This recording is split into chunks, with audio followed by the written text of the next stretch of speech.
அதாவது வந்துங்க, கர்ப்ப காலத்துல வந்து ஒரு மனைவி தன்னுடைய குழந்தைய பெத்தெடுக்கிறது, மறுபிறவின்னு பெரியவங்க சும்மா சொல்லிட்டு போகலங்க. அது 100க்கு 100 உண்மை. சரிங்களா?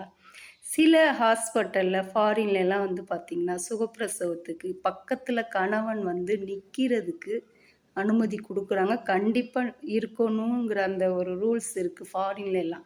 இனி நம்ம நாட்லலாம் அது வந்து சட்டம் இனி வரல. ஆனா சட்டம் வந்தா நல்லா தான் இருக்கும். அதாவது வந்து ஒரு பெண் படுற வேதனை அந்த பிரசவ டயத்துல தான் அந்த பொண்ணு படுற வேதனை, வலிகள் எல்லாமே வந்து ஆணுக்கு தெரியணும்.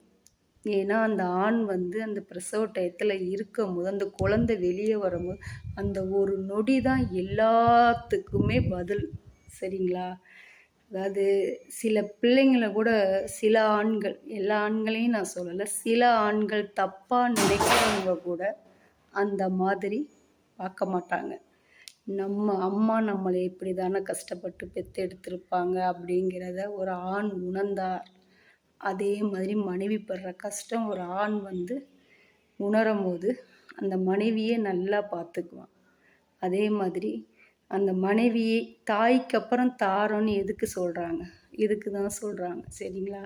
உங்கள பெத்தெடுத்த மாதிரி தான் உங்க பிள்ளைய உங்க மனைவி பெத்தெடுக்கிறா. அப்படிங்கும்போது இது ஒரு மறுபிறவி.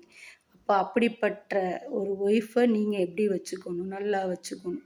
சில ஆண்கள் அத புரிஞ்சுக்கிட்டவங்க மனைவிய உள்ளங்கையில வச்சு தாங்குறாங்க. சில ஆண்கள் ரொம்ப நமக்கு கீழ தான், நமக்கு அடிமை தான் அப்படின்னு நினைக்கிற சில ஆண்களுக்கு இந்த பதிவு. அதனால பிரசவ டயத்துல சில ஹாஸ்பிட்டல்ல நம்ம நாட்டிலயும் அலோவ் பண்றாங்க. இருந்தாலும் இது கம்பல்சரி பிரசவ டயத்துல கணவன் கூட இருக்கணுங்கிற ஒரு சட்டம் வந்துச்சுன்னா, நான் ரொம்ப சந்தோஷப்படுவேன். ஏன்னா, பெண்கள் படுற கஷ்டம் ஆண்களுக்கு தெரிஞ்சே ஆகணுங்க. அதாவது ஒரு ஆண்மகன் அப்படிங்கிற ஒரு அங்கீகாரத்த குடுக்குறதே ஒரு மனைவி தான். சரிங்களா? அதனால உங்களுக்காக அவ ஒரு உயிர சுமந்து, ஒரு உயிர பெத்து குடுக்குறா. அப்படிங்கும்போது ஒரு ஆண்மகன் தலை நிமிர்ந்து நிக்கிறதுக்கு காரணம் அந்த மனைவி தான். அந்த மனைவிய சந்தோஷமா வச்சுக்கணும். மனங்கொணாம நடந்துக்கணும்.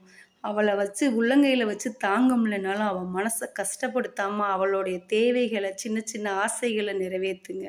வாழ்க்கை சந்தோஷமா இருக்கும். இத செஞ்சு பாருங்களேன், உங்க லைஃபே ரொம்ப சந்தோஷமா, ஒரு ஆரோக்கியமான ஒரு உடலாவும் இருக்கும். ஆரோக்கியமான ஒரு பயணமாவும் இருக்கும்.